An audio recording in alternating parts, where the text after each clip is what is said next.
साथ जुड़ चुके हैं हमारे सहयोगी विश्वमोहन।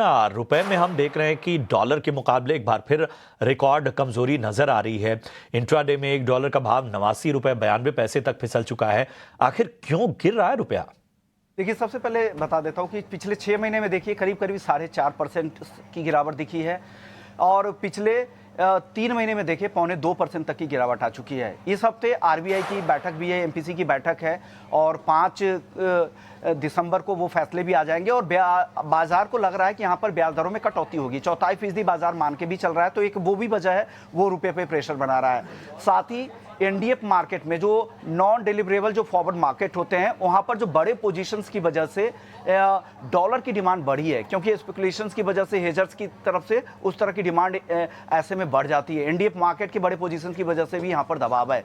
इंपोर्टर्स की तरफ से, बड़े कॉर्पोरेट्स की तरफ से, हेजर्स की तरफ से लगातार डॉलर की डिमांड है, एफपीआईज की तरफ से डॉलर की डिमांड है, ये यहाँ पर लगातार दबाव बना रहे हैं। साथ ही इस साल ईयर टू डेट अगर देखें 2025 में अब तक 16 बिलियन डॉलर से ज्यादा की एफआईआईज की बिकवाली घरेलू बाजार में आई है, तो ये एक बड़ा ट्रिगर है जो लगातार बेच रहा है। बीच बीच में आरबीआई कोशिश करता है, इंटरवीन करता है, सपोर्ट करता है नीचे में, लेकिन वो सपोर्ट टिकाऊ नहीं है, तो ये एक बड़ी वजह है। इसके अलावा भी कुछ और अगर बड़ी बातें देखें तो हमारा ट्रेड डेफिसिट लगातार दूसरी तिमाही में हमने देखा कि एक्सपोर्ट हमारा कम हो रहा है और ट्रेड डेफिसिट अब रिकॉर्ड ऊंचाई पर पहुंच चुका है, क्योंकि ऊंचे टैरिफ की वजह से हम एक्सपोर्ट ज़्यादा नहीं कर पा रहे हैं अमेरिकी टैरिफ की वजह से, और यूएस ट्रेड डील में देरी हो रही है, ये भी एक बड़ी वजह है। अगर वो ट्रेड डील हो जाती है तो डेफिनेटली एक कुशन मिलेगा, एक सपोर्ट रुपए को मिलेगा, लेकिन वैसा होता हुआ नहीं दिख रहा है। और यही वजह है कि अभी का जो माहौल है जो पूरा फेवर में है डॉलर के, और रुपए में लगातार कमजोरी दिख रही है। उधर हम बॉन्ड डील में भी यूएस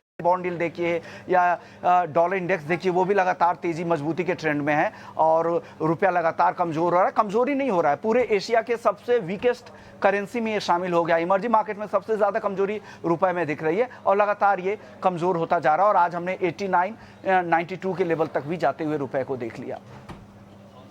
बिल्कुल, तो ये तमाम वजहें, फैक्टर्स, कारण जो विश्वमोहन ने आपके सामने रखे। Thank you so much Vishwamohan. इसके साथ ही अभिषेक, आपका भी बहुत बहुत धन्यवाद बाजार की जो गिरावट है उसके तमाम ट्रिगर्स और फैक्टर्स को बताने के लिए।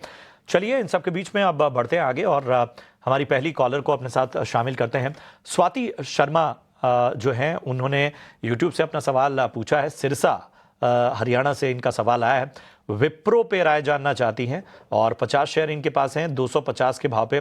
दूसरा स्टॉक इनके पास इरेडा है और इन्होंने 28 शेयर लिए हुए हैं 220 के भाव पे, और हिंडाल्को में भी इनकी खरीदारी है 518 के भाव पे। तो 3 जो स्टॉक्स हैं वो साफ तौर पर इनके पास हैं। इरेडा, इसके अलावा अगर हम बात करें विप्रो की और हिंडाल्को, ये तीनों स्टॉक पर राय जानना